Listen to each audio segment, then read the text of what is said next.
Hello, I'm Michael Williams, I'm Andrew Schnupp. I'm Jacob Ball. I'm Dean Panam. and this is our project. So, we have the Cadillac Escalade and the Honda Accord, and the Cadillac Escalade weighs 3,000 kilograms, has a braking rate of 2 meters per second squared, and a skid mark length of 2 meters after it hit the car. The Honda Accord has a mass of 1,900 kilograms with a braking rate of 2.8 meters per second squared and a skid mark length of 25 meters. And in our situation, the Cadillac Escalade ran into the Honda Accord while the Honda Accord was stopped. So, in order to calculate the speeds directly after the impact, we use the velocity formula of v squared equals the initial velocity squared plus 2 times the acceleration times the displacement. And for the Cadillac Escalade, the velocity directly after the impact was the square root of 8 meters per second, or 2.828 meters per second. And the velocity of the Honda Accord was square root of 140, which was 11.832 meters per second. And in terms of momentum, the momentum is conserved because of the laws of momentum, and we use the formula where the initial total momentum equals the sum of momentum after the collision. And given the masses and the velocities of each vehicle after the collision, we found that the initial velocity of the Cadillac Escalade directly before impact was 10.3221 meters per second. So, for the kinetic energy, we use the kinetic energy formula for like this part up here, and when we plug all the stuff in, we find that the Cadillac before it had 159, like, because this one had 0, 159,818 and 0.6226. So putting that in, we can see that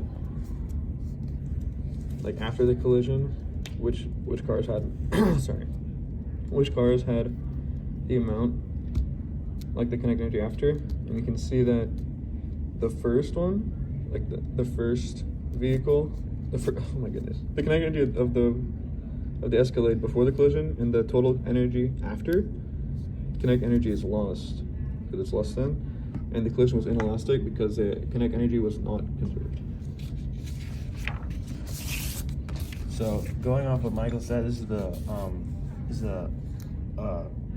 working energy system of the total energy of the SUV before and after the collision. So before, since it was traveling, it had a total kinetic energy of 159,818 joules, and once it hit the other car, it had negative work done on it, which was 147,818 joules in the other direction, so it was negative, which left it going at a total kinetic energy of 12,000 joules after the collision.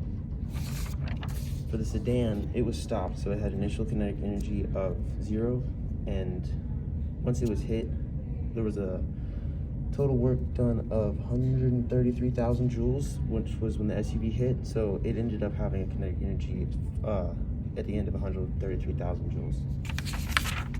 And finally, for the entire system, since it was on a flat road, there was 0 potential energy, so the initial kinetic energy was just from the SUV, which was 159,818 joules, and the total work lost from the collision was negative 14,818 joules, which leaves the total kinetic energy after the system at 145,000 joules, which means there's a loss of kinetic energy. Now, if we look at our force time graphs that we drew here, we can see that from any force time graph, but specifically from these, we can see impulse, right? And so if we look at our force time graph for the SUV, we can see that impulse is negative because the velocity of the SUV decreases over time. And the impulse of the area under this curve, or the impulse, is negative 22,481.1 kilograms meter per second. Now if we look at the Sedan right here, the impulse is positive because the velocity of the Sedan increased. And that impulse is the same at, or it's the reciprocal, or the opposite rather, at a positive 22,481.1 kilogram meter per second. Now, putting those two together, because that is our system, those cancel out because there was no external force on the system. And because of that, the impulse of the whole system is 0 kilograms meter per second. And the impulse, as I said before, is the area under the curve. Now, ultimately, in conclusion, the car in the back was speeding. We converted the 10 point something meter per second into kilometers per hour, and that ended up being a little over the 35 kilometers per hour speed limit. And ultimately, because of that, this car is at fault because he was speeding. Now, whether he was speeding speeding really fast beforehand and then slowed down as he ran into the car, or whether he stepped on the gas and sped into the car, that's to be determined. However, ultimately, it is the SUV who is at fault. Thank you. Goodbye. And additionally, because the speed of the Kinetic Escalade directly before impact was just over 10 meters per second, and the speed limit on that road was 9.7 meters per second, that means that the Escalade was speeding.